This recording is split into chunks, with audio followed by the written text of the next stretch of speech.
البلاد ورطالها كما يقولوا، وكل بلاد ورموزها اللي تميزها على غيرها كالشعار والنشيد الرسمي والعلم.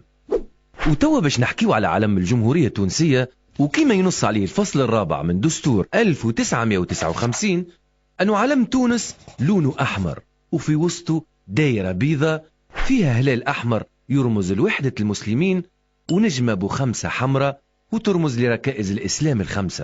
وكما تلاحظوا أن علم تونس عنده شبيهة كبيرة بعلم تركيا. يقول القائل: إيش دخل علم تونس في علم تركيا؟ الحكاية وما فيها أنه البلاد التونسية وقت اللي كانت تابعة للدولة العثمانية عام 1574 ميلادي كانت تعتمد العلم التركي.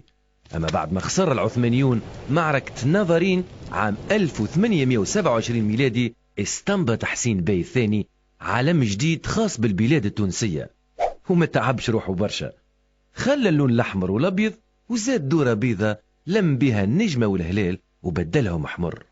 وقت اللي استقلت تونس في القرن الماضي وفي إعلان الجمهورية قرر المجلس القومي التأسيسي بالإجماع باش يحافظوا على العلم اللي استنبطه حسين بي الثاني ويكون هو رمز للسيادة التونسية.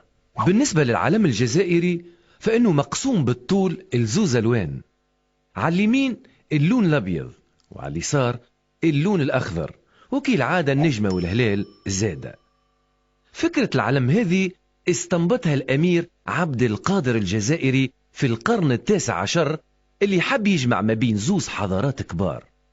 خذا اللون الأبيض والأخضر من علم الأندلس، والنجمة والهلال من علم الدولة العثمانية اللي كانت الجزائر قبل تابعة سياسيا لها.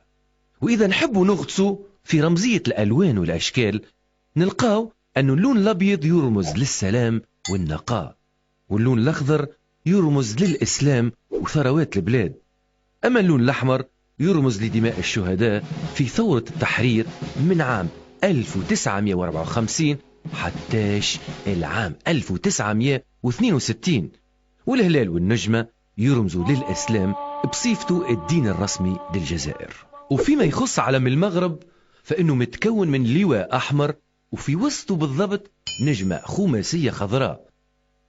أثناء حكم المارينيين والسعديين كان علم المغرب لونه أبيض بالكامل، وكان استعماله كلافتات من الحرير يرفعوها الجنود في المعارك والحروبات، وأحيانا منقوش عليها آيات قرآنية. ومن بعد استمروا المارينيون والسعديون في استخدام العلم الأبيض كرمز للدولة. وفي القرن ال17 وحوالي سنة 1666 جاءوا العلويين وبدلوا لون العلم من الأبيض للأحمر، وكانوا يرفعوه كل يوم في الصباح وينزلوه في الليل في القلاع وفي الرباط. وفي بداية الحماية عام 1912 بدأ يخمم المستعمر الفرنسي باش يعمل تغييرات في علم المغرب، على خاطر في الوقت هذاك كثرت العلامات الحمراء وخاصة متاع البلدان الشيوعية. وهكا وعام 1915 اتزادت النجمة الخضراء باش تميز علم الدولة على العلامات الأخرى.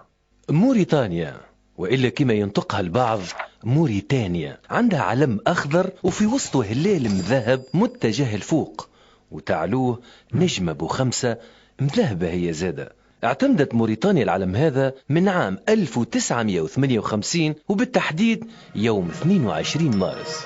العلم تصميمه بسيط لكن فيه معاني كبيرة.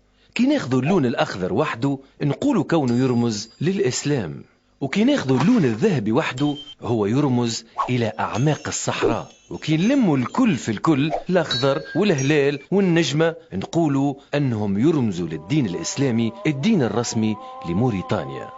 وكي نعملوا طلع على علم ليبيا الحالي نلقاوه يشبه العلم الدولة الفاطمية اللي كونت إمبراطورية في شمال إفريقيا وشرق البحر المتوسط والحجاز. من تاريخ الاحتلال الإيطالي إلى سنة 1946 كان العلم الليبي يشبه برشا العلم إيطاليا. أما من بعد وفي عهد المملكة الليبية مشيت إيطاليا على روحها واستقلت ليبيا، وبدأ الحكم الملكي اللي اعتمد على علم فيه 3 ألوان بالعرض: الأحمر، الأسود والأخضر، وفي الوسط نجمة وهلال باللون الأبيض. وفي عام 1969 انتقلت ليبيا من الحكم الملكي للحكم الجمهوري، وهكا تبدل العلم ولا فيه الأحمر والأبيض والأسود وطاروا النجمة والهلال. جيشي عام 1972 زادت ليبيا على العلم متاعها تصويرة نسر في الوسط بالضبط. وفي سنة 1977 تنحى كل شيء من علم ليبيا، ألوانه أشكاله، ولا عنده لون واحد أخضر فاخضر، وهكا ولا العلم الليبي هو العلم الوحيد في العالم اللي فيه لون واحد، وذلك إلى يومنا هذا.